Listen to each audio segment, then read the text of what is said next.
어깨 들려서 그렇지. 그런 건 아니에요. 소리 굉장히 작다고 그랬어요. 영상이요? 잘 쓸게. 나 이거 사연을 내가 시험 내신 거 과학 기출로 내신 거예요? 시험 과학 기출로 내신 거예요? 시험 과학 기출로 내신 거예요? 그러면 이제 유형마다 쌤이 분리를 하시는 거예요? 다 분류해놨지. 중요한 거 빼고.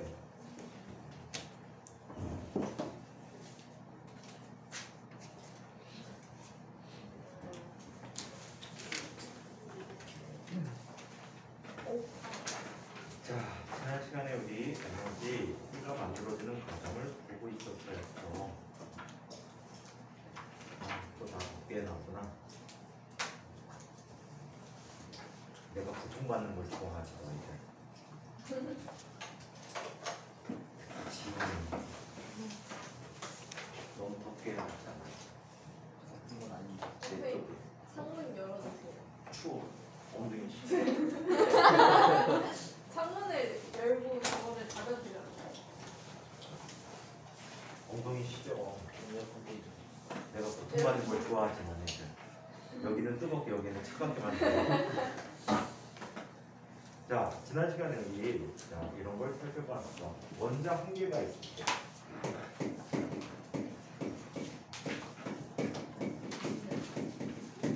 기체 원자 한 개가 있으면 얘네들의 에너지 그림을 이렇게 표현해 주잖아.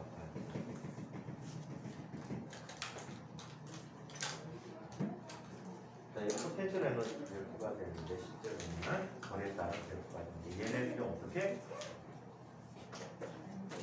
특정한 위치에만 전자들이 존재할 수 있다라고 했지. 그래 안 그래? 그래서 얘는 에너지 준위가 있다. 에너지 준위가 양자화되어 있다라고 표현해 주는 거예요. 오케이? 자, 그러면 얘는 E1이 되고 얘 E2가 되고 E3가 되고.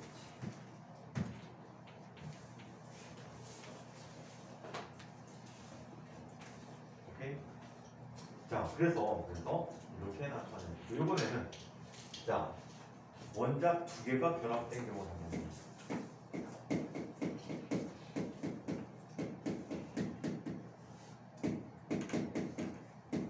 자, 원자 두 개가 결합된 경우에는 자, 인접한 원자 사이에 에너지가 이렇게 구성이 됩니다.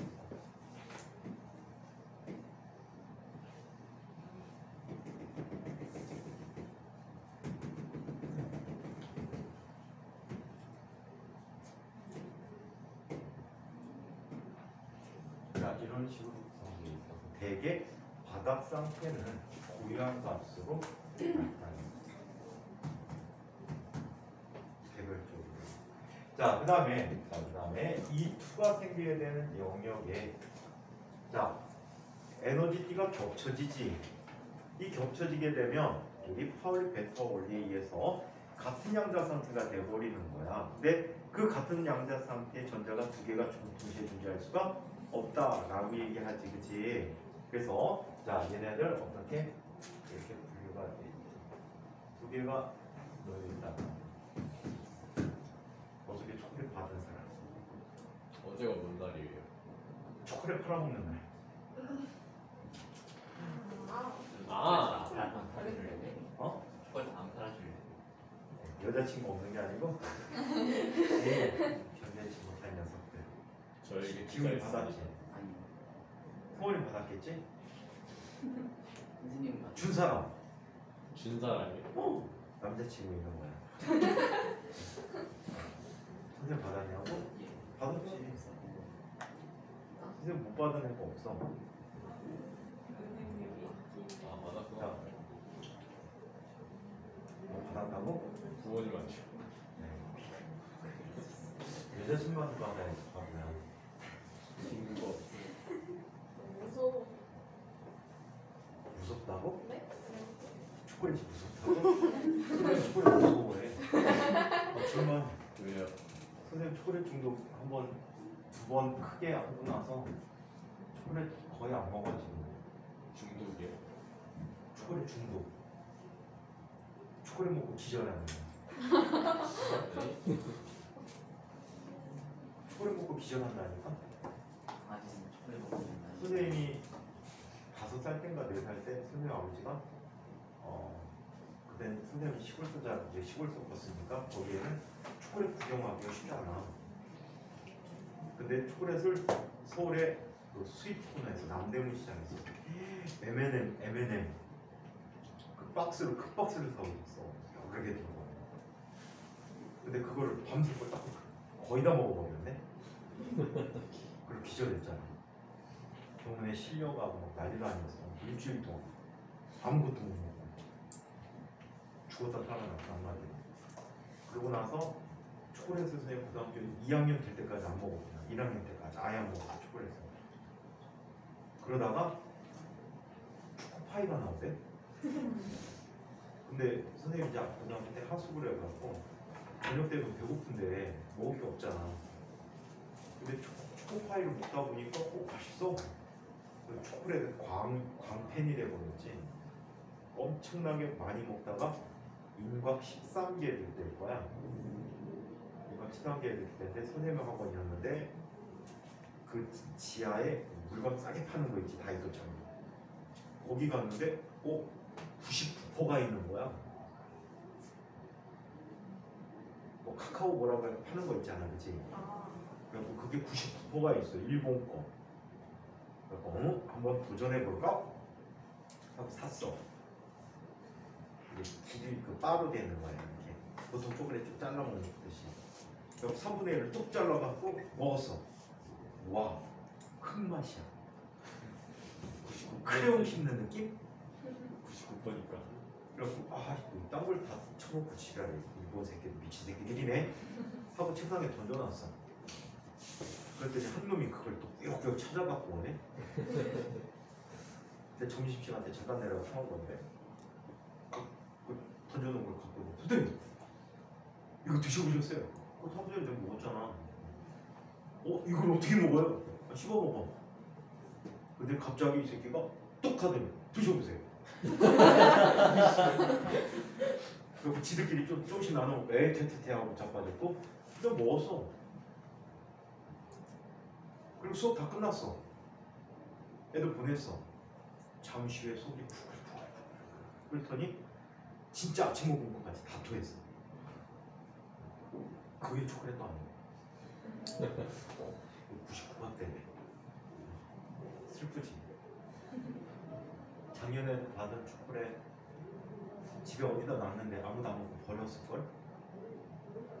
선생님 뭘 어디다 놓으면 어디다 놨는지 기억이 안 나는 게 많아. 뭐라고? 예? 돈도 그래, 돈도. 옛날에 회사 다닐 때 집에 올 때마다 이제 돈을 찾아갖고 오면 걔를 안 갖고 가고 나중에 큰 기쁨을 위해서 책 속에다 막 넣어놔. 책갈피에다가 막 넣어놔. 나중에 회사 그만두고 대학원 다닐 때 책을 이제 청구할 때 있어서 꺼내서 딱 보는데 돈이 나오는 거야. 아직 다 못 찾고 책 버린 책 많을걸? 그래갖고 막 뒤져갖고 얼마 나왔더라? 100몇십만 원 나온 것 같아.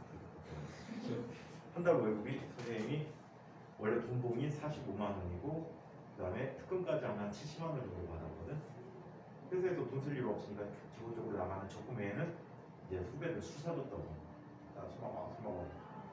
근데 이제 그 술 사주고도 남은 돈은 갖고 와갖고 그다 이제 편편히 껴놨었나 봐. 나중에 들어보니까 때 기쁘던데.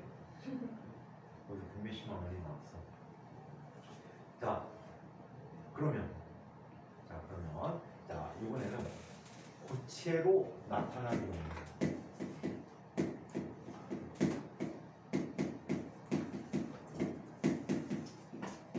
자, 고체 에너지 준위를 이야기합니다. 엄청나게 많은 수의 원자들이 결합이 되어 있어.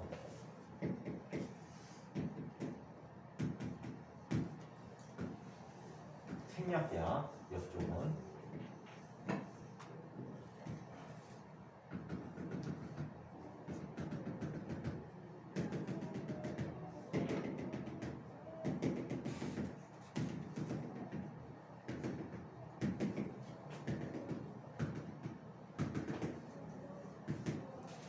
얘네들의 에너지는 이런 식으로 계속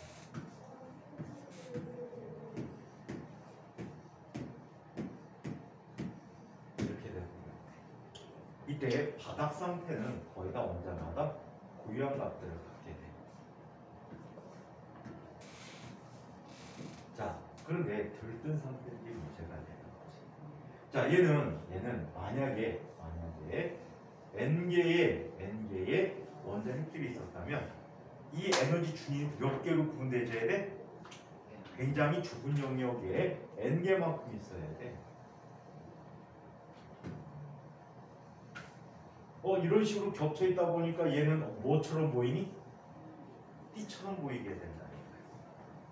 예? 사실은 이거를 확대해 보면 어떻게 엄청나게 많은 수의 에너지 준위들이 이렇게 분리가 되어 있는 거야.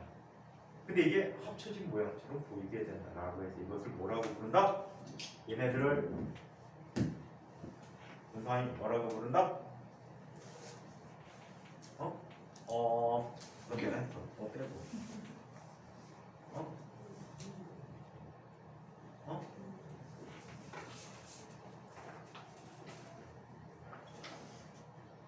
뭐라고 한다 이걸? 에너지띠라고 합니다. 자, 이게 이 투의 에너지 준위가 돼. 자, 그 다음에 그 다음 준위에도 몇 개가 있어야 돼? 엄청나게 많은 수의 에너지 준위들이 겹쳐 있지.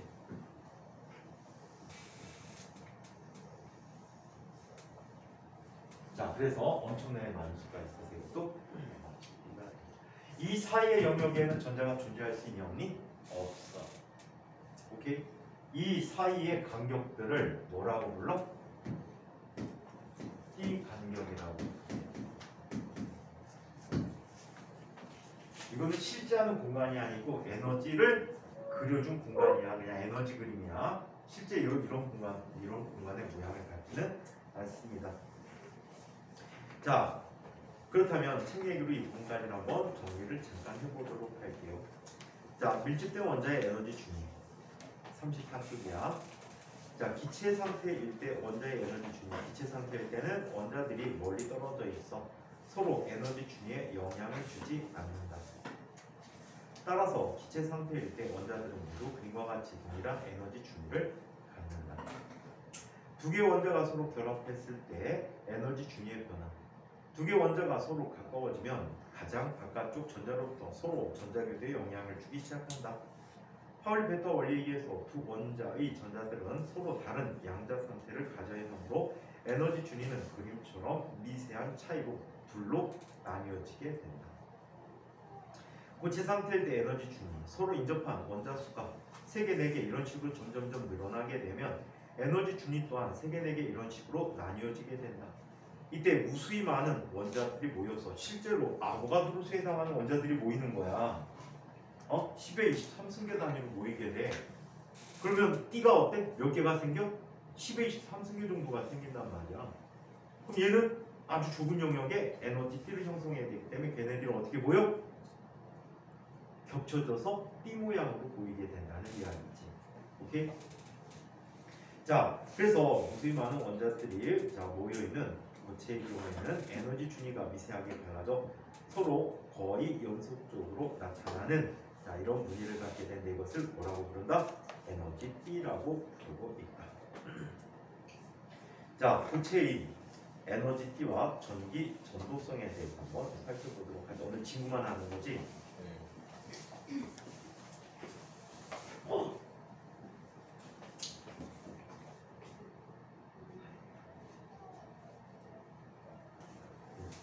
여자애들 팀 나빴다. 아무도 안 줬어? 하다못해 초코볼이라도 하나씩 나눠주지? 제2반에 누구 나눠줘요? 애들끼리. 제2반.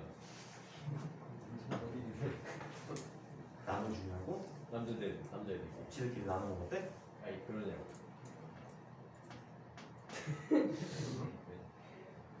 너 어저께 날의 정의를 몰라? 너 모쏠이구나? 여태까지 주고 받아본 적이 없어? 얼마나인데. 큰일 났다.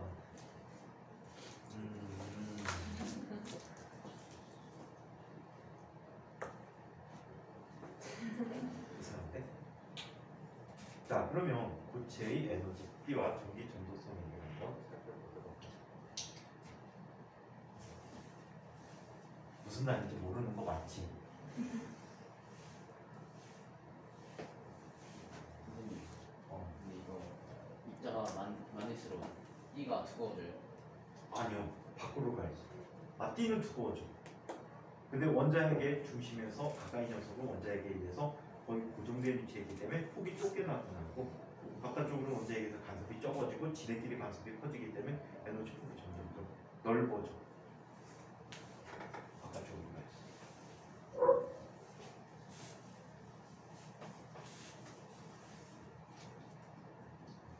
자, 그러면 이 이야기를 계속해서 고체의 에너지와 전기 전도성을 하겠습니다.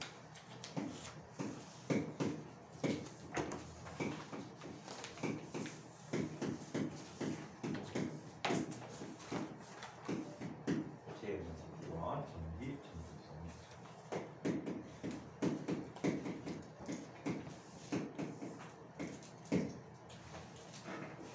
자, 고체의 에너지 P.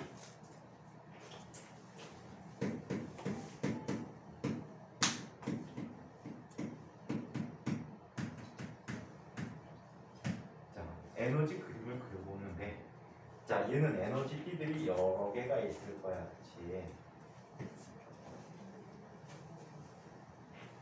자, 예를 들어서 이렇게 한번 보자. 여기 T가 있고, 뭐 여기도 T가 있고, 자, 여기도 T가 있다. 이렇게. 자, 이 T를 땅을 치면서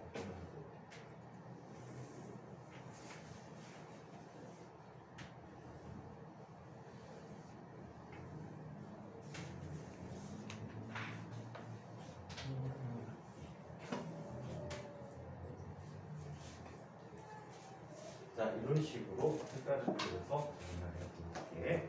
자, 얘네들 일반적인, 자, 얘네들을 에너지 B라고 불러주고 있어. B 간격들이야. 자, 그리고 0켈빈에서, 자, 여기는 전자가 꽉 차져 있겠지? 전자가 꽉 차진 채워진 상태로 존재해. 이때 전자가 존재하는 가장 바깥쪽 T가 있어. 이때에는 전자가 없어.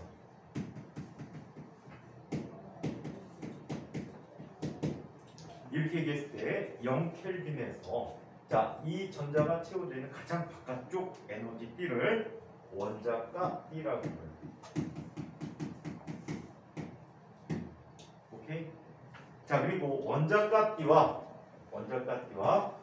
그 바깥쪽에 전자가 채워지지 않은 빈 에너지 준위가 있는데 0켈빈일 때 얘를 뭐라고? 전도띠라고 불러주고 있거든. 그때 전도띠와 자, 원자가 T의 T 간격을 우리 그냥 거의 고유한 T 간격이라고 표현해줘. 에너지 갭이야. T 틈이라고. 자, 그래서 이렇게 고체 에너지 준위를 표현해 줄 수가 있다고 합니다. 자, 여기까지 얘기를 그냥 책으로 정리해 보도록 할게. 내용이 없어. 자, 고체 에너지 T. 보통의 물질은 아보가드로 수만큼 많은 수의 원자로 이루어져 있다. 따라서 수 전자볼트 정도의 폭을 갖는 한 개의 에너지 T 안에는 10의 24승계 정도 규모의 에너지 준위가 매우 촘촘하게 모여 거의 연속적인 T의 형태를 이루게 된다. 자, 에너지 T.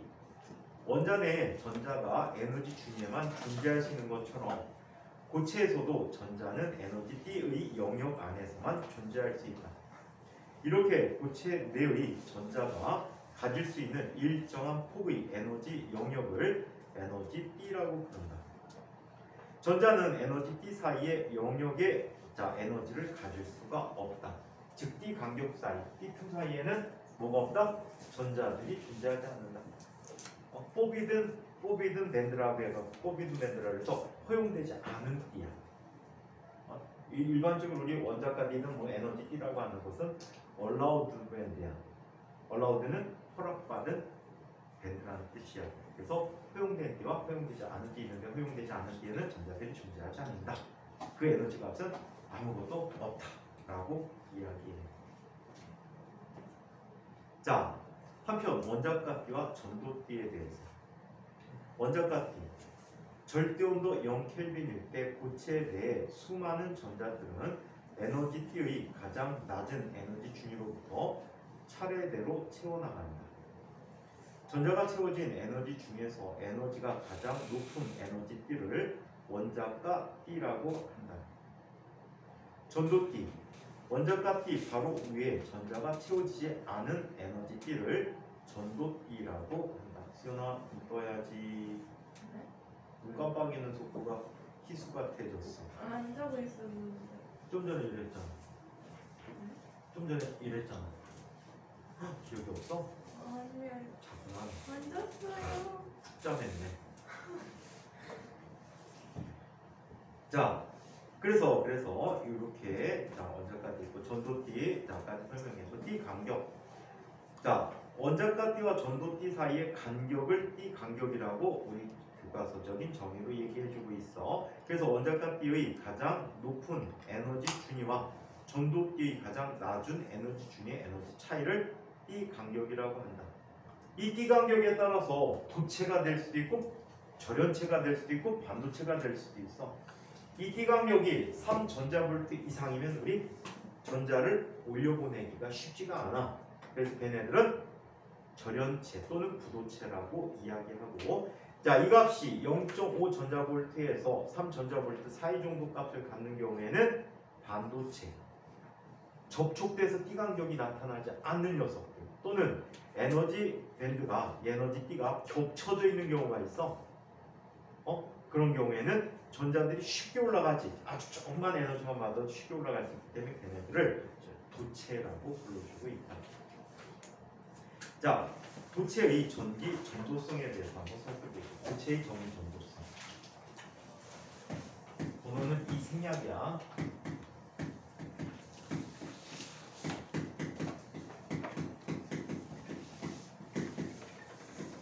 자, 도체의 전기 전도성에 대해 이야기해 보도록 하죠. 자, 0켈빈.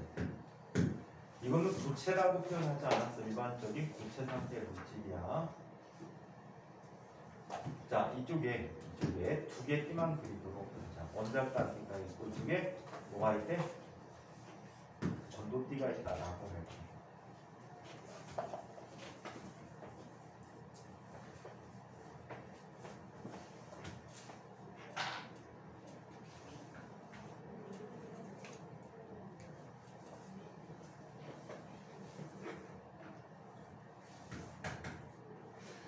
자, 얘를 자 위에 아래에 있는 자, 채워져 있는 가장 마지막 띠를 원자가 띠라고 한다든지,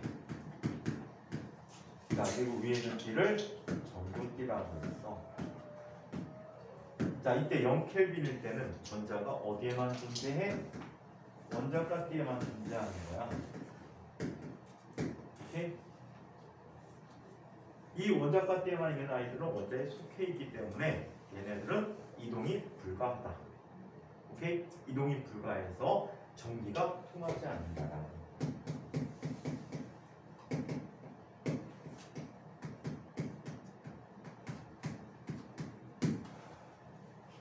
자, 이번에는 자 높은 온도에서 한번 보자. 0켈빈보다 높은 온도. 예를 들어서 300켈빈이 됐다라고. 상온이지. 300켈빈이면 몇 도씨야? 27도씨가 되겠죠.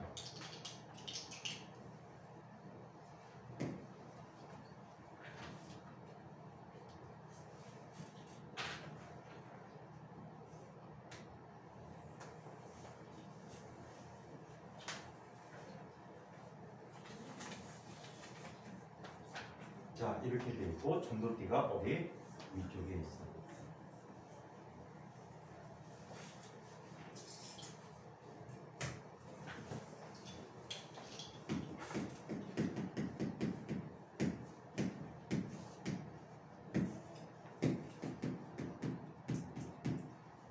이때 아래쪽에 있던 일부 전자들이 에너지를 받아서 위로 올라갈 수가 있어.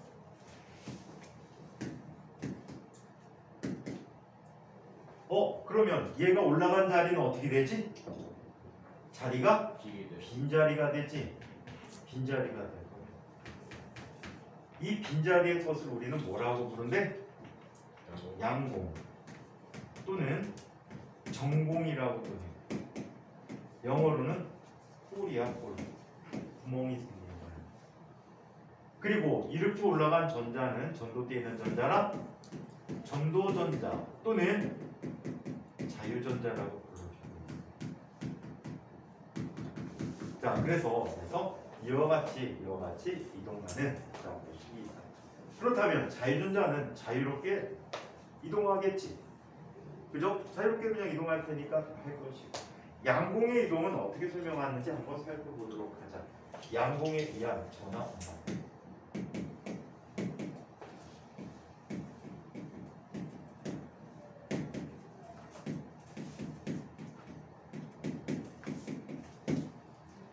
에휴, 이것 때문에 학교 가서 어떻게 잘하려나. 경진은 잘할 것 같고 지웅이도 잘할 것 같고 다현이는 욕심이 많아갖고 잘할 것 같고 예원이도 욕심 많아서 잘할 것 같고 수연이는 잘하는 과목만 잘할 것 같고 수환이 저거는 놀기 좋아해갖고 저거는 잘할지 모르겠고 수연이 요건 쫄아갖고 못할 것 같고 희수는 자느라고 안 할 것 같고 성원이는 그냥 중간은 가겠지? 어쩔 쫄지마 공부할 때 서인이 있잖아. 서인이 되게 막 긴장해서 쫄아서 공부하는 거거든. 그럼 나중에 공부 안 하게 된다? 너무 쫄아버리면 무식하게 막 되는 거 덤벼야 돼. 알겠니? 서인 알겠어?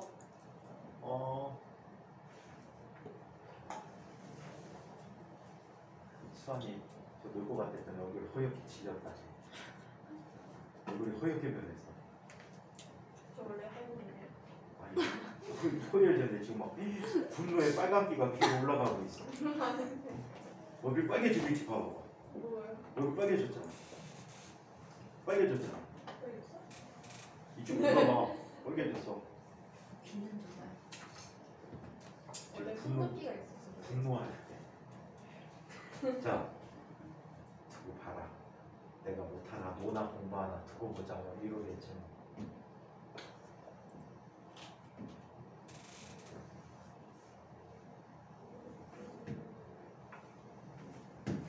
자, 이쪽에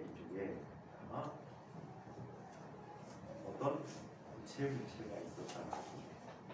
이때 수현이 왜 기득거리죠? 아니 그냥 너무 찔려가지고. 왜 찔려? 뭐 선생님들이 얘기하는 거 보니까 생물하고 화학은 잘 안 되면 생물도 안 하는데. 안 해? 네? 화학만 잘해? 아니 그것도 하얀 목숨을 띠고 있어서 너무 슬퍼요. 물리는 지금 개판이고 수학도 약간 개판이라는 소리 들은 것 같은데 개판 직전인가 그거는? 그렇지 않을까요?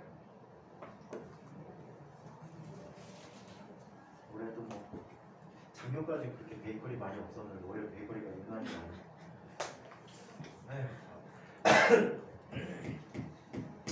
이 고체 물질에게 뭘 줘봅니까? 전극을 걸어봤어요.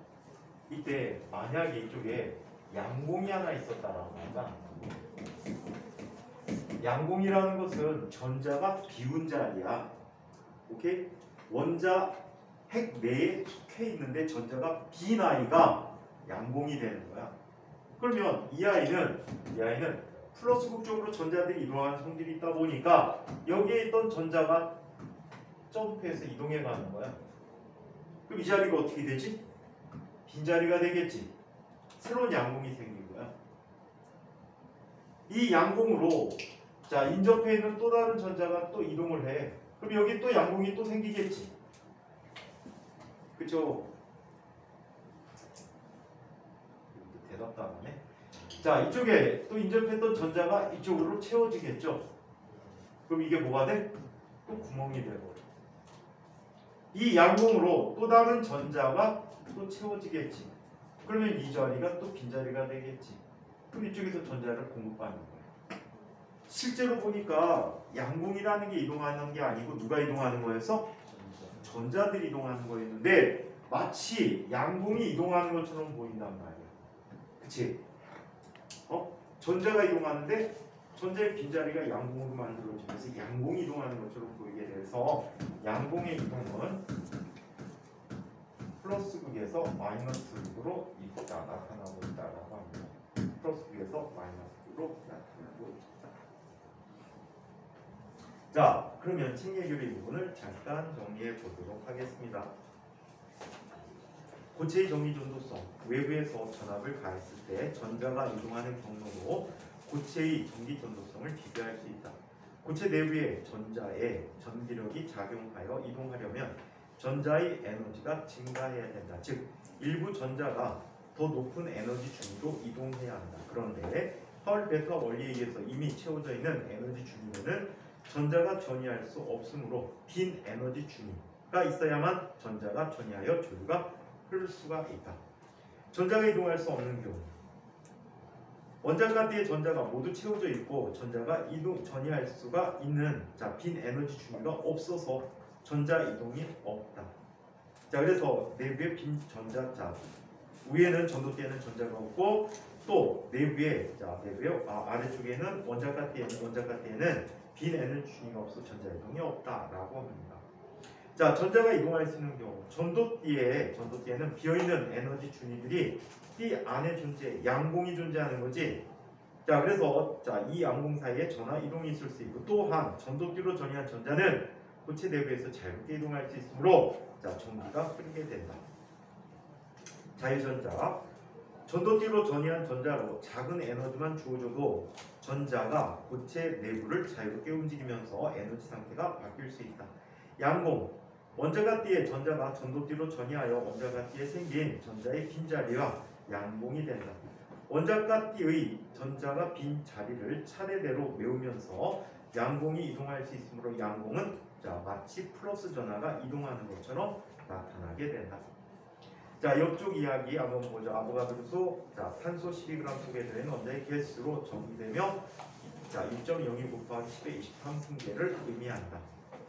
일몰당 6.02 곱하기 10의 23승계라는 거지. 자, 에너지띠의 폭에 대해서 에너지띠의 구조를 보면 에너지가 낮은 에너지띠의 폭이 에너지가 높은 에너지띠의 폭보다 좁다는 걸 알 수가 있다. 위로 갈수록 점점 넓어진다는 거야. 자, 그 이유는 낮은 에너지띠의 전자들은 원자핵에 가까운 곳에서 오랜 시간 머물기 때문에 바깥쪽 높은 에너지 준위의 전자들에 비해서 서로 덜 겹치게 되므로 얘네들은 에너지 준위가 갈라지는 정도도 작게 나타나고 바깥쪽은 전자들 사이에도 서로 상관하겠지 지네들끼리도. 그래서 폭이 점점점 넓어지게 된다. 자, 절대 영도. 절대 영도에서는 이론적인 온도의 최저점으로 분자, 원자 등 어떤 계를 이루는 입자의 에너지가 최소 상태일 때의 온도가 된다. 0켈빈에서도 전자들은 하울 베타 원리에 의해서 에너지가 0이 될 수 없으므로 정지하지 않고 원자의 길을 움직일 수 있게 된다. 원자과 띠에 있던 전자가 전도띠로 전이하기 위한 조건은 띠 간격만큼의 에너지가 공급돼야 되겠지. 주로 열에너지나 또는 일부는 전자기파 등을 이용한 광자 등을 받아서 전이할 수 있다. 자, 전기장으로부터 띠 간격 이상의 에너지를 흡수해야 합니다. 자, 그러면 여러 가지 물질의 성질에 대해서 한번 이야기해 보도록 하겠습니다.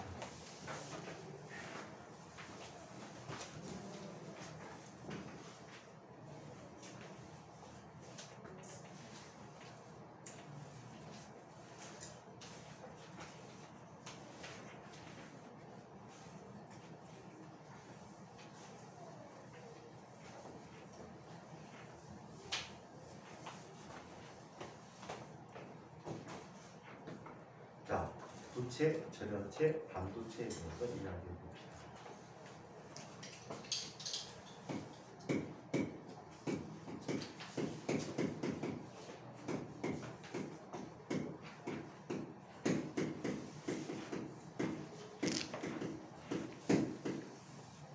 자, 도체, 전체, 반도체에 대해서 이야기해 볼게요. 먼저 도체에 대해서 한번 살펴봅시다.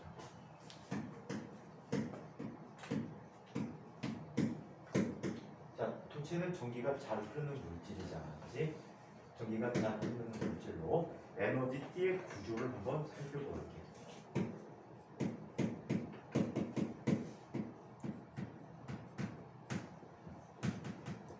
자, 에너지띠의 구조를 살펴보는데 이렇게 나타납니다.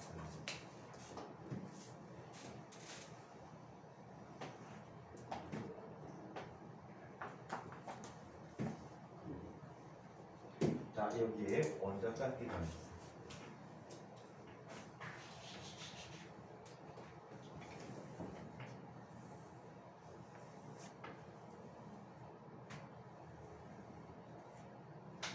여기에 원자가 띠가 있어요.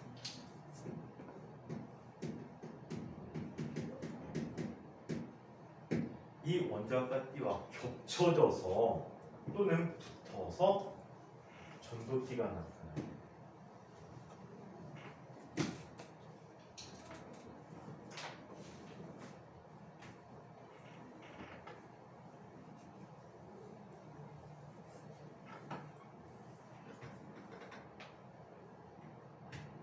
자, 살펴보니까 원자가 띠와 전도띠가 서로 어떻게 되는 거야? 겹쳐져 있는 거야. 그러면 원자가 띠에 있던 전자들이 손쉽게 빈 영역인 전도띠로 손쉽게 이동할 수 있겠지. 맞아? 그래서 자유전자가 많아. 그 수만큼 여기에 무엇도 존재한다? 양공도 존재하게 되겠지. 이해해? 그래서 얘는 전기가 매우 잘 흐르는 물질이다 라고 얘기해 줄 수가 있어. 나머지는 책으로 정리해 볼게. 자, 도체는 전자가 채워진 에너지 준위 중 가장 높은 에너지 준위가 에너지띠의 중간쯤에 위치하게 된다. 즉, 원자가 띠에 전자가 일부만 차 있거나 또 원자가 띠와 전도띠가 서로 겹쳐져 있어서 띠 간격이 없다라고 얘기해. 오케이? 띠 간격이 없다. 그냥 겹쳐져 있다라고 그냥 보는 게 나을 것 같아.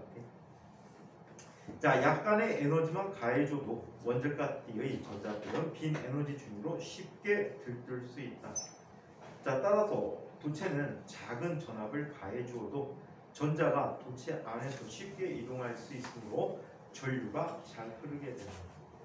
그러므로 전기 전도도가 매우 높다라고 얘기해 줄 수 있겠죠. 자, 한편 절연체에 대해서 보자.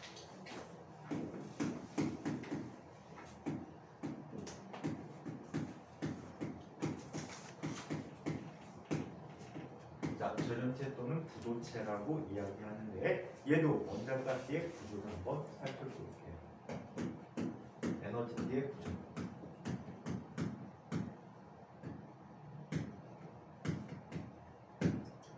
에너지띠의 구조를 한번 볼게요.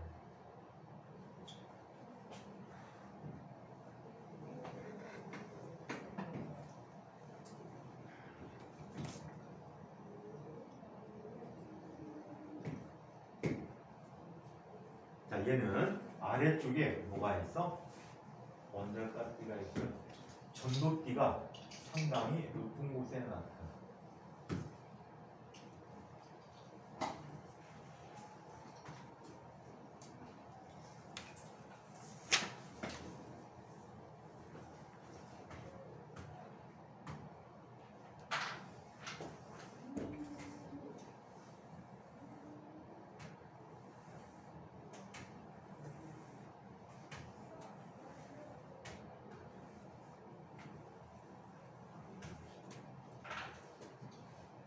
자, 얘는 원자가띠.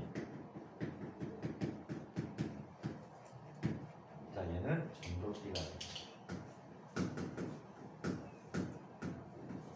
이때 띠 간격이 말이야. 띠 간격이 얼마 정도가 되냐면 얘가 3전자볼트 이상이야. 3전자부를 두면 전자 하나 간의 에너지로는 굉장히 큰 에너지야. 오케이? 자, 그래서 얘는 이쪽에 있던 전자가 올라가는 게 거의 어때? 불가능에 가깝다. 올라가는 녀석도 있어. 그만큼 충분한 에너지를 받는 아이가 있을 수도 있겠지. 내내 서서 들을 거야? 저 히터 꺼내시면 안 돼요? 내가 원하는 거야. 끄는 거 반대하는 사람. 선생님 지금 땀 흘리잖아. 시키시는데. 끄는 거야? 아까 꺼져 있었어? 아니, 두번 누르셨어요. 두 번 눌렀잖아. 한 번 눌렀지, 두 번. 그래서 꺼졌잖아. 한번 눌렀을 때 두 번 인식돼가지고 꺼져버렸어요. 내가 딱 누르는 거야? 그런 느낌이죠. 난 시키지도 않았는데.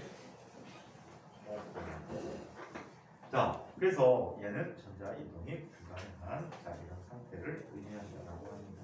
자, 이것도 나머지는 책을 한번 읽어보도록 하자. 에너지띠의 구조, 절연체는 원자과 띠가 모두 전자로 채워져 있고 띠 간격이 크다. 파울리 베타 원리에 의해서 이미 채워져 있는 에너지 중위로는 전자가 전이할 수 없으므로 전자들은 원자과 띠 내에서 이동할 수가 없다. 전자의 이동과 전기 전도도 절연체에서 전류가 흐르려면 원자과 띠의 전자가 에너지를 얻어서 전도띠로 전이해야 하는데 절연체의 띠 간격이 커서 전자가 쉽게 전이할 수 없다. 따라서 전압을 가해도 전류가 거의 흐르지 않는다. 절연체에서도 띠 간격 이상의 에너지를 흡수하면 전도띠로 전자가 전이하여 전류가 흐를 수 있다. 자, 이런 경우를 절연 파괴다라고 표현을 해줄 수 있다. 자, 또한 부도체들은 절연체들은 전기 전도도가 매우 낮다. 비교할 수 없을 정도로 굉장히 작다라고 보시면 되겠습니다. 자, 이번에는 반도체에 대한 얘기를 한번 살펴보도록 하죠.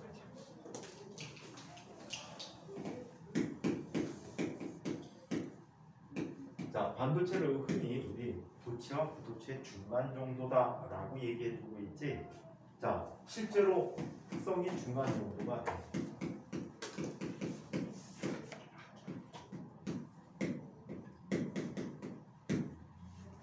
자, 에너지띠의 구조를 한번 살펴보자.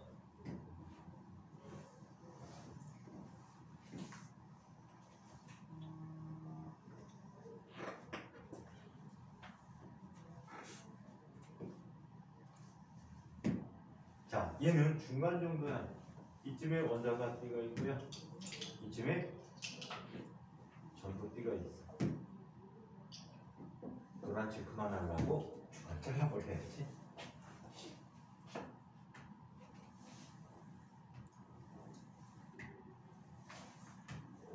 자, 성질 보니까 도체와 부도체 중간쯤이 돼버렸지.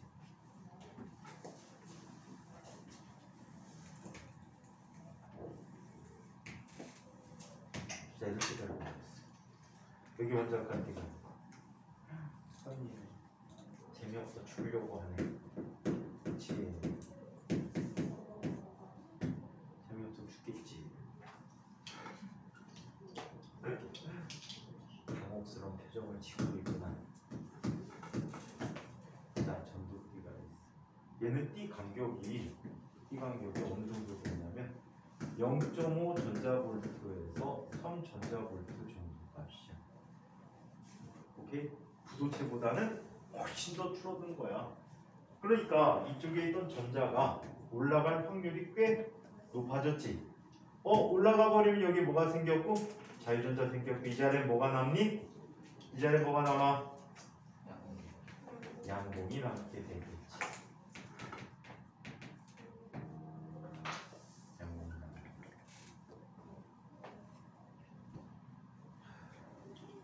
자, 이쪽에 양봉이 또 남게 되겠지. 그래서 항상 같은 수의 양봉과 같은 수의 전자들을 갖게 되는 거야. 오케이. 그래서 전자는 마이너스 저쪽에서 플러스 쪽으로 이동하고 양봉은 플러스에서 마이너스 방향으로 이동하는 이런 특성을 갖게 한다라고 합니다. 자, 이 얘기를 책 얘기로 한번 정리해 보도록 할게요. 자, 에너지띠의 구조. 반도체 에너지띠는 절연체와 같이 원자과 띠가 모두 전자로 채워져 있으나 이 간격이 0.5 전자볼트에서 3.0 전자볼트 정도로 절연체에 비해서 훨씬 작다. 따라서 반도체에서는 일부 전자가 열 에너지를 얻어서 전도띠로 전이하는 것이 상온에서도 가능하다. 자, 그림 설명. 온도가 0켈빈일 때 모든 전자가 원자과 T에 분포하고 전도띠에는 존재하지 않아서 절연체에 가깝다. 상온일 때 일부 전자가 열 에너지를 얻어서 전도띠로 전이하여 자유전자와 양봉의 쌍이 생기게 된다. 자, 반도체의 전하 나르게라고 했는데 전하 운반자야. 보통 선생님들은 전하 운반자라고 표시하실 거야. 이 책이 그냥 대학 물리책 흉내내다가 이런 이상한 말을 썼지. 이상한 말은 아니지만 보통 사용하는 말은 아니야. 전하 운반자야. 상온에서 일부 전자가 전도띠로 전이하여 자유전자가 되면 원자과 T에는 같은 수의 양공이 생기며 자유전자와 양공이 모두 전압 나르게의 역할을 한다. 즉 반도체에 전압을 가하면 자유전자와 양공이 반대 방향으로 이동하여 약한 전류가 흐르게 된다. 어느 정도로 약하냐면 자, 도체에 비해서 전자수가 엄청나게 조금이야. 도체가 10의 20승계 정도를 갖는다면 자, 반도체는 전자들을 10의 10승계 정도밖에 안 가게 돼. 그래서 차이가 굉장히 크다. 그래서 전류가 매우 약하다라고 보시면 되겠지. 자, 양공. 원자과 T의 전자가 빈자리를 채우면서 차례로 양공이 이동하게 되므로 마치 플러스 전하가 이동하는, 양공 자체가 이동하는 것처럼 보이게 된다라고 했지. 아까 양공의 이동을 한번 설명해 드렸었어요. 자, 한편 자유전자. 전원의 마이너스 극에서 나와 플러스로 들어가는 방향으로 전기력을 받아서 이동을 하게 됩니다. 자, 온도와 반도체의 전기 전도도 관계를 한번 보자. 반도체는 온도가 높을수록 열 에너지를 얻어서 열 에너지는 입자들의 진동 운동에 관한 에너지다라는 얘기를 했거든. 포도송이를 들고 흔들어 주라고 했어. 이게 열 에너지야. 가만히 있을 땐 열 에너지가 가 있지 않은 거고 흔들어 줬더니 포도알갱이가 우수수 떨어져 버리겠지. 걔네들이 자유전자가 될 수 있다라고 보시면 되겠어. 자, 그래서 온도가 올라갈수록 열 에너지를 얻어서 전도띠로 전이하는 전자수가 많아지므로 전기 전도도가 증가한다. 도체, 절연체, 반도체의 에너지띠와 전기 전도도 비교. 자, 도체 에너지띠의 구조 0켈빈일 때 원자과 T에 일부만 전자가 차 있거나 아니면 전도띠와 겹쳐져 있다. 절연체 원자과 T가 모두 전자로 채워져 있다. 반도체 원자과 T의 전자가 모두 전자로 채워져 있다. 띠간격 도체일 때 띠간격이 없다. 겹쳐져 있게 되니까 없어. 자, 절연체는 띠간격이 크고 반도체는 중간이야. 작다. 전자이동은 도체의 경우에 약간의 에너지만 가해도 전자가 쉽게 전도띠로 들뜨게 되므로 자, 전기 전도도가 매우 크다. 절연체는 원자과 T가 모두 전자로 채워져 있다. 미안해. 밑에 거구나. 전자가 전도띠로 전이할 수가 없어서 전류가 거의 흐르지 않게 되므로 전기 전도도가 매우 작다. 나이수 또 시작했구나. 아니에요. 자, 뭘 아냐 이게는. 졸았구만 지금. 자, 반도체 상온에서 일부 전자가 전도띠로 전이하여 약한 전류가 흐르게 되는데 도체보다는 작고 절연체보다는 크다 라고 설명해 줍니다. 전기전도도 왼쪽에 있는 사이드 코치 부분을 한번 볼까요? 왼쪽에 있는 사이드 코치 부분을 한번 보도록 하겠습니다. 자, 은은 전기 전도도가 6.89 곱하기 10의 7승이래. 단위는 지멘스 퍼 미터. 자, 지멘스 퍼 미터라고 표현해 주는데, 자, 옴 인버스, 미터 인버스 써준 거야.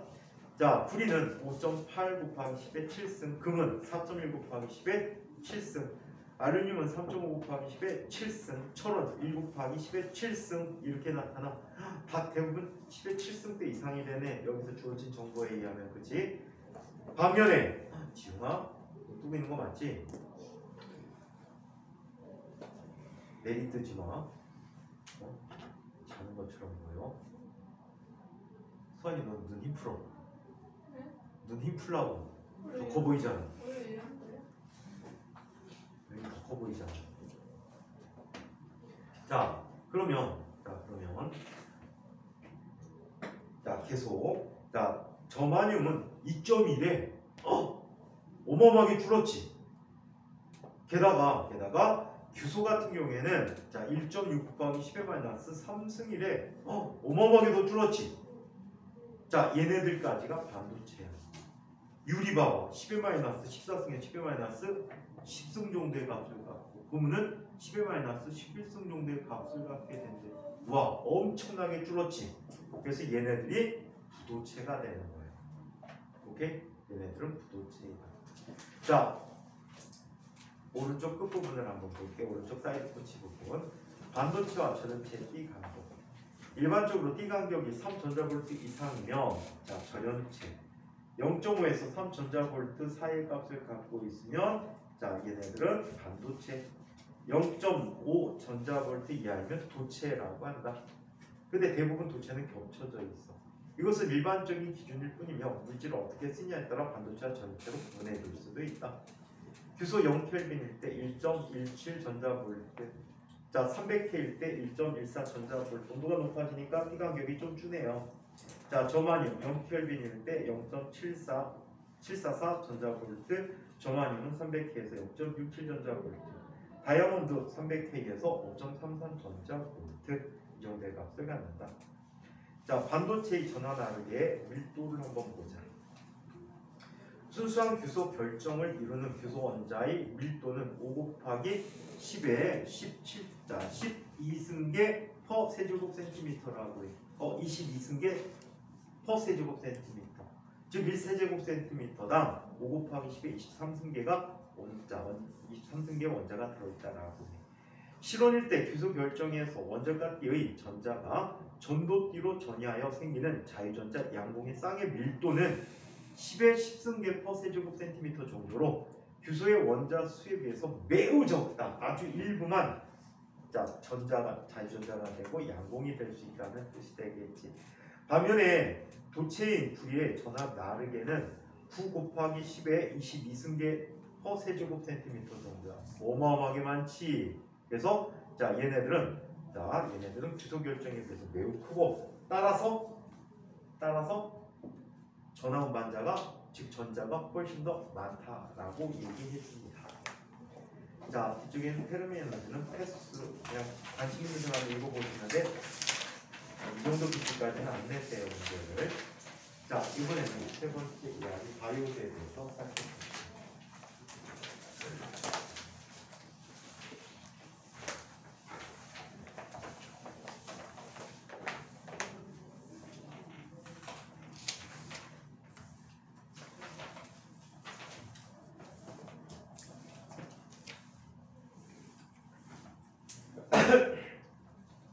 너네들 다이아몬드 아주 쉽게 만드는 방법 알려줄까? 다이아몬드 아주 쉽게 만드는 방법 알려줄까? 슈퍼에 가. 그래서 안주콘에 가면 아몬드가 있을 거야. 걔를 사. 집에 데리고 와서 해 죽여. 걔가 다이아몬드가 되지. 그러면 다이오드에 대해서 한번 살펴보자.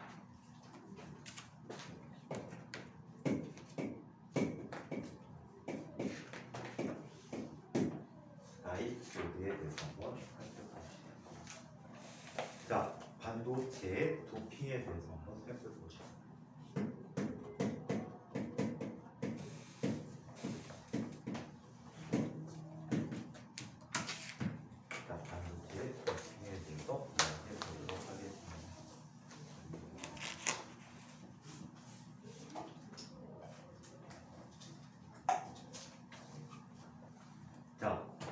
순수한 반도체, 고유 반도체에 대해서 한번 살펴보죠.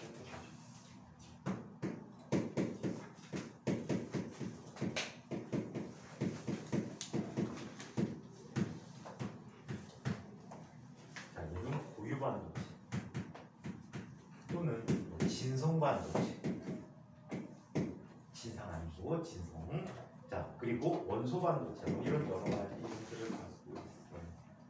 자, 이 순수한 반도체는 자 14족 원소들이 되는데 이 14족 원소들이 녀석 중에서 써먹을 거 14족에는 어떤 원소가 있지? 산소, 규소, 저마늄, 납, 주석이 있지. 자, 여기서 자 주석과 납은 어떤 성질을 갖고 있지? 양쪽성 물질이지. 화학에서 양쪽성 물질. 그리고 얘들은 자유전자를 갖고 있는 금속계에 속하게 돼요. 그렇다면 쓸 수 있는 것은 탄소도 안 쓰지. 탄소는 흑연 같은 결합 상태를 갖출 때는 자 얘는 육각형 모양을 갖고 위아래층이 겹쳐져 나타나. 그래서 여분의 전자가 생겨버리거든. 그 여분의 전자가 전류를 흑해서 흑연도 전기가 통한단 말이야. 그럼 반도체 되는 아이는 규소와 저마늄밖에 없어.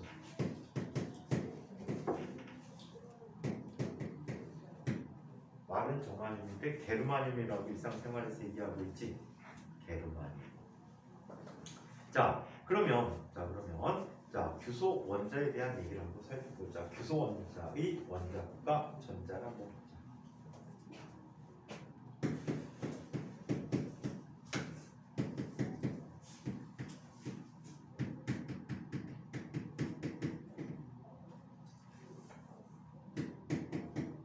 자, 원자과 전자라는 것은 어떻게 정의합니까? 원자과 전자를 정의할 수 있는 분. 이거나 원자과 전자는 마지막 껍질에 있는 전자. 마지막 껍질에 있는 전자 무조건? 아니, 소하나 원자과 전자 불완전. 물한전? 불완전. 불안전? 불완전. 불안전? 선생님이 불안전하고 있죠. 알거고 알거고 소하나 원자과 전자 반응에 참여하는 원자과 전자 반응에 참여하는 거니까. 원자과 전자 학술적인 정의를 얘기하란 말이야. 정확한 정의. 체외과 껍질에 있는 소. 체외과 껍질 그렇게 배우나? 다이나 원자과 전자 그럼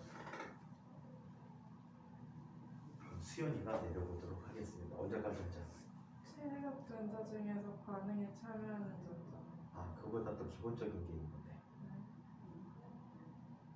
덜 채워진 껍질에 S오비탈과 P오비탈에 포함된 전자들을 원자과 전자라고 하지요.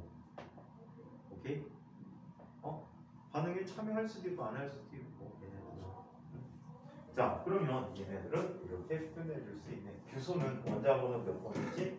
14번이야. 전자 배치 수환이가 읽어봐.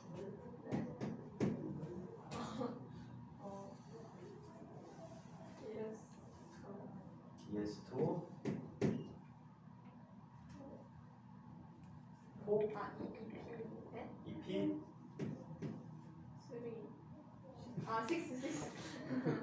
6 하고 3x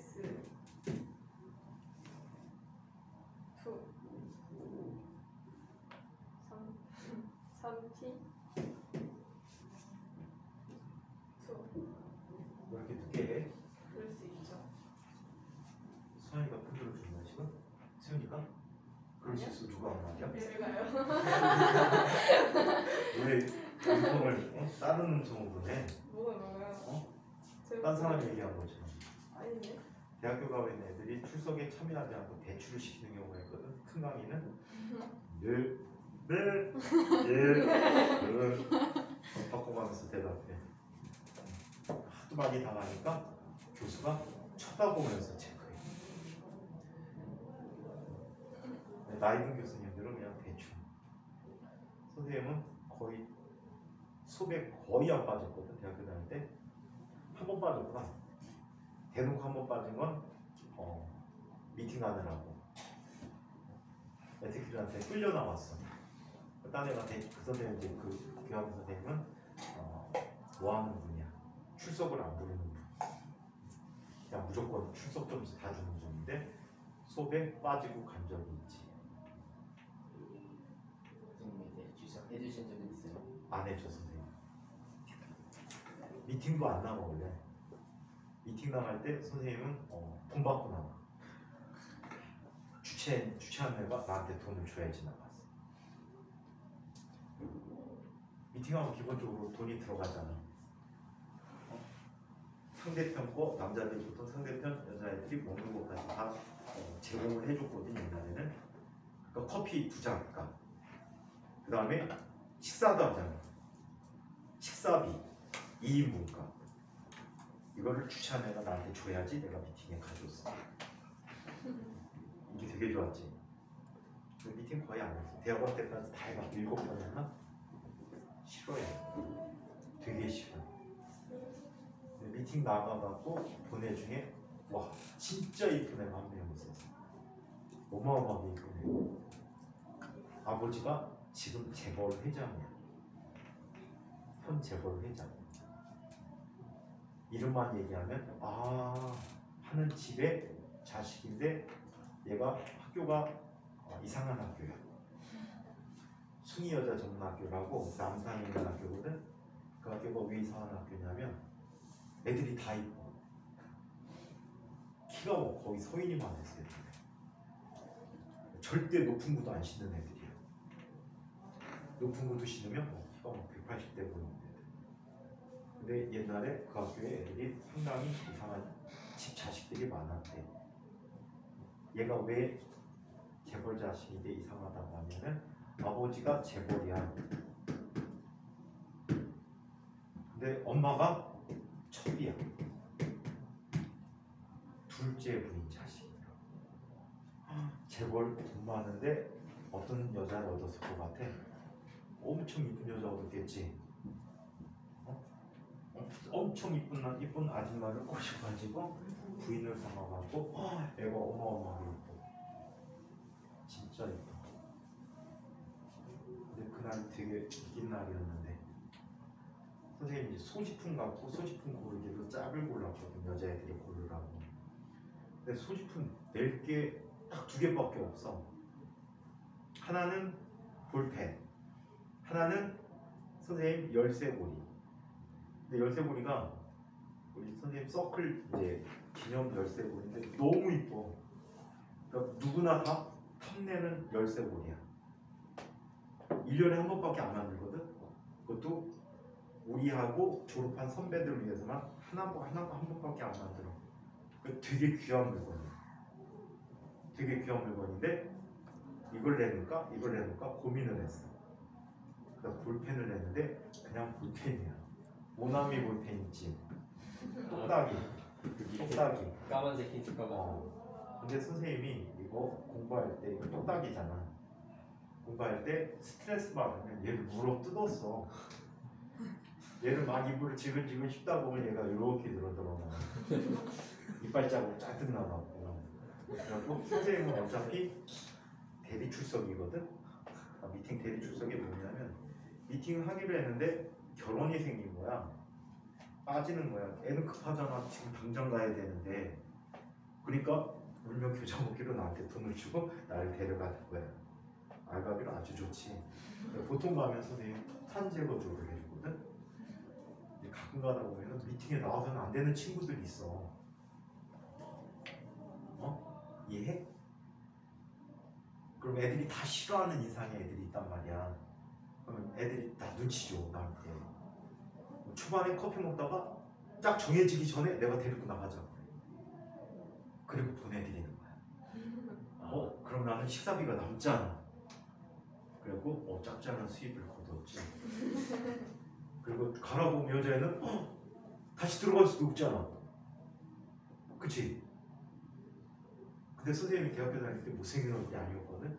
막 좋아갖고 쫓아나왔단 말이야. 그걸 보내드리고 했는데 그날은 보낼 사람이 아무도 없는 거야. 다 이뻐 이 학교 애들. 그래갖고 그러면 인기 있는 품목을 내지 말고 이상한 걸 내자. 그러니까 이거를 낸 거야. 근데 황당 걔가 맨 먼저 이걸 집었어.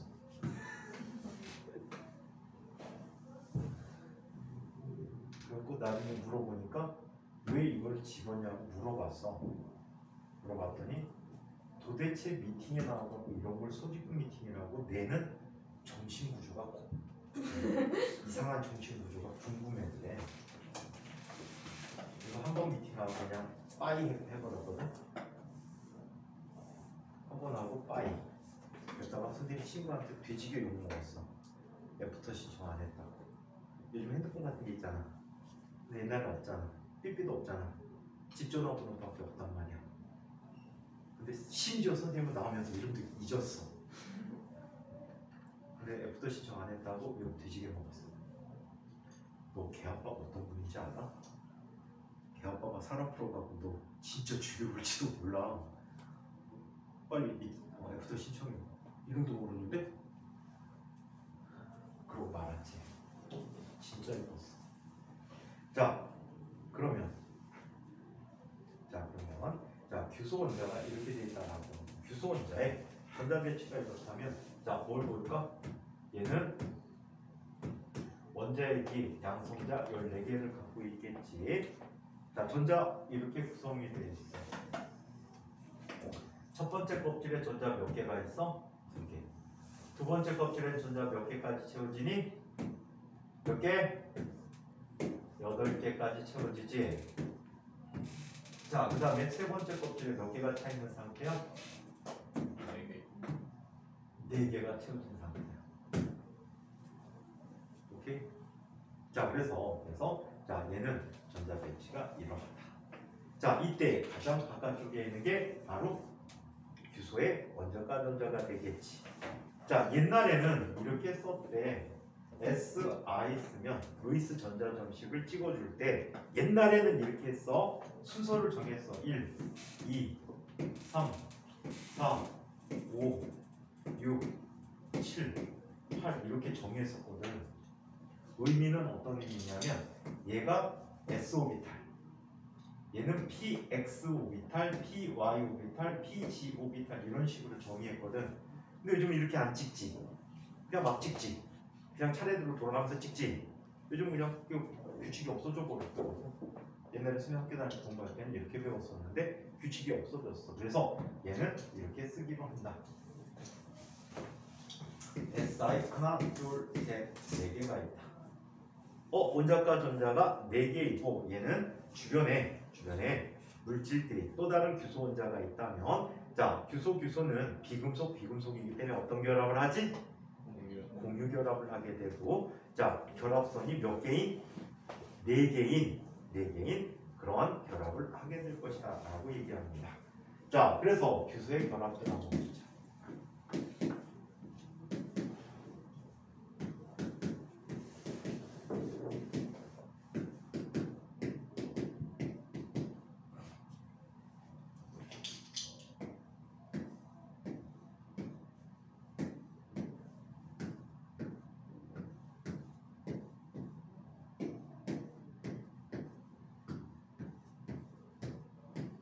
얘는 공유 결합 한 쌍마다 공유전자쌍 한 쌍마다 결합선 1개로 표현해주고 있다고 해. 오케이? 그래서 결합선이 전체 4개 평면 구조의 모양을 이렇게 그려주고 있다라고 합니다. 이게 규소야. 그렇다면 모든 전자가 결합에 참여하고 있죠. 결합에 참여하기 때문에 얘는 전하를 운반할 수 있다 없다? 없다. 오케이? 지금 전하를 운반할 수가 없어. 특히 0켈빈에서. 이때 만약에 열 에너지 등을 적당하게 공급해 준다라고 해. 그러면 결합에 참여했던 전자 중 일부가 빠져나오는 거야. 그럼 여기 전자 하나밖에 없네. 뭐가 생긴 거지? 양공이 생겼고 얘는 전도전자가 생긴 거지. 이 수가 매우 적은 수로 나타나게 된다라고 해. 오케이? 전체 원자 수가 10의 23승계라고 하면 10의 10승계 정도만 이런 변화를 겪게 된다라고 하지. 그래서 전류를 약하게 흐르게 한다라고 합니다. 책 얘기로 여기까지를 잠깐 정리해 보도록 하겠습니다. 원자과 전자, 원자에서 양자수 n에 따른 전자의 에너지 준위를 전자 껍질로 나타내며 자, 각 전자 껍질은 내부에 여러 양자 상태를 가지고 일정한 수의 전자를 수용할 수 있다. 이때 가장 바깥쪽 전자 껍질에 존재하며 화학결합에 참여하는 전자를 원자과 전자라고 표현해주고 있다. 자, 규소원자의 원자과 전자. 자, 원자 번호가 14. 일반적으로 우리 원자과 전자수는 이렇게 얘기하지. 자, 1족부터 10족 사이에서는 자, 어떻게 표현합니까? 1족부터 10족, 전이금속 빼고 1족, 2족 같은 경우에는 어떻게 얘기하지? 족수가 원자과 전자수지. 자, 그 다음에 10족 이상은 어떻게? 13족부터 이 뒤쪽으로는 족수 빼기 10이 되겠지. 이게 원자과 전자수란 말이야. 자, 그래서 이 원자과 전자수, 자, 14개의 그림과 같이 14개의 전자가 낮은 에너지 준위부터 차례차례 채워졌을 때 덜 채워진 껍질에 있는 전자 4개가 바로 원자과 전자가 된다. K 껍질에 2개, L 껍질에 8개 꽉 차 있지. 그리고 M 껍질은 덜 차 있는데 4개가 있다. 이 껍질은 바로 N이 1, 2, 3, 4 나타내는 주양자수에 대해서 자, N이 1일 때는 K 껍질, 2일 때는 L 껍질, 3일 때는 M 껍질, N 껍질 이런 식으로 나타내주고 있다라는 뜻이지. 그래서 규소 원자의 자, 전자는 4개이고 얘를 루이스 전자점식처럼 비슷하게 찍어놨네. 자, 전자 껍질 옆쪽의 얘기. 전자는 원자핵 주위의 특정한 에너지 준위에 해당하는 궤도에서만 돈다. 이 궤도를 전자 껍질이라고 하며 원자핵의 가장 가까운 껍질부터 양자수가 N이 1, 2, 3, 4인 상태를 각각 K, L, M, N의 기호를 사용하여 나타내게 된다. 양자수가 N인 껍질에는 궤도 양자수, 자기 양자수, 스핀 양자수에 따라서 총 2 곱하기 N의 제곱계의 양자 상태가 존재하며 이 양자 상태마다 전자 하나씩을 채울 수 있겠지. 그래서 자, 껍질에 포함된 전자수를 이렇게 계산해 줄 수 있다. 자, 규소 원자의 결합을 한번 보자. 반도체인 규소 결정은 원자과 전자 4개가 이웃한 4개의 규소 원자들과 전자 1개씩을 서로 공유하는 공유 결합을 한다. 온도가 0켈빈일 때 규소 원자의 모든 원자과 전자가 공유 결합에 참여하고 있어서 전기 전도성이 매우 낮다. 온도가 높아지면 일부 전자는 B 간격 이상의 에너지를 얻어서 결합에서 빠져나오며 자유전자와 양봉의 쌍이 형성되진다. 온도가 0켈빈일 때 모든 원자과 전자가 공유 결합에 참여한다. 반면에 300켈빈일 때는 아주 소수의 전자가 공유 결합에서 벗어난 자유전자와 양봉의 쌍을 형성하게 된다. 자, 공유 결합을 에너지를 공급해 줌으로써 같은 수, 전자가 올라갔으면 그만큼의 자유전자 수만큼의 양봉이 생기므로 원자과 때에는 같은 수의 양봉이 이렇게 생기는 모습을 보여주고 있다. 자, 공유 결합이란 비금속 원자끼리 결합으로 화합물을 만들 때 원자들이 전자를 내놓아 전자쌍이 서로 공유하여 안정한 화합물이 생성되는 결합이다. 자, 옆쪽의 설명. 일부 전자가 열 에너지를 얻어서 원자과띠에서 전도띠로 전자들이 전이하게 된다. 이렇게 전이하는 전자의 수는 규소 결정의 경우 상온에서 1.5 곱하기 10의 10승계포 세제곱센티미터 정도뿐이다 라고 얘기합니다. 자, 이제 도핑이라는 얘기를 할 수 있는데, 도핑은 반도체에게 불순물을 첨가시키는 과정을 도핑이라고 합니다. 반도체에 불순물을 첨가시키는 과정인데, 이때 불순물은 크게 2가지 종류가 있어. 다음 시간에 하겠지만, P형 반도체를 만들어줄 때 사용하는 불순물이 있는데, 얘는 13족 원소들을 넣어주면 돼. 붕소, 알루미늄, 갈륨, 인듐과 같은 물질을 넣어주면 돼. 자, 그리고 N형 반도체를 만들려면 15족 원소를 넣어주면 돼. 질소, 주로 비소도 많이 쓰지. 자, 그리고 안티모니 이런 물질들을 넣어줄 수가 있다. 자, 이때 P형 반도체 P는 포지티브라는 뜻이고 플러스라는 동질이지. 플러스라는 표시고 N형은 네거티브라고 한다. 마이너스라는 뜻을 가지고 있다고 합니다. 자, 한편 반도체 소자라는 걸 만드는 과정 옆에 얘기를 한번 봅시다. 반도체를 만드는 데는 모래에서 추출한 규소. 모래 요즘 잘 안 써. 모래 구하기가 더 힘들지 건축재료 많이 쓰니까 더 많이 쓰는 게 뭔지 아니? 규암을 써요. 규암을 외국에서 수입해 오는 거야. 우리나라에서도 캘 수도 있겠지만 규암이 찾기가 힘들거든. 있는 지역이 제한이 돼 있어갖고 외국에서 수입하는 형태로 많이 해. 선생님 아버지가 이 규암 강산을 하셨다가 폭망하셨지. 너무 앞서갔다고 해야 되나? 수입하는 거에 비해서 너무 가격이 안 맞았던 것 같아요. 자, 반도체를 만드는데 유리에서 추출한 규소가 사용된다. 뜨거운 열로 규소를 녹여서 순도가 높은 액체 상태로 만든 다음에 서서히 냉각하면서 소량의 불순물을 섞어주게 된다. 자, P형, N형을 만들어준 불순물을 섞어주게 된다. 이렇게 만들어진 원기둥 모양의 단결정 덩어리가 있는데 얘를 어떻게 하냐면 이렇게 시드봉이라는 게 있어. 시드봉에 규소 결정 일부를 묻혀놔. 그 다음에 얘를 어때? 액체 상태의 규소로부터 서서히 매우 느린 속도로 들어줘. 들어주게 되면 원기둥 모양의 웨이퍼가 형성되죠. 웨이퍼라는 말을 썼는데 여러분들 과자 중에 웨하스라는 과자 알고 있지? 잘 보시면 뭐라고 써 있어? 웨이퍼스라고 써 있어요. 일본 애들이 발음 못해가지고 웨하스라고 부른 거야. 웨이퍼스란 말을 못해서.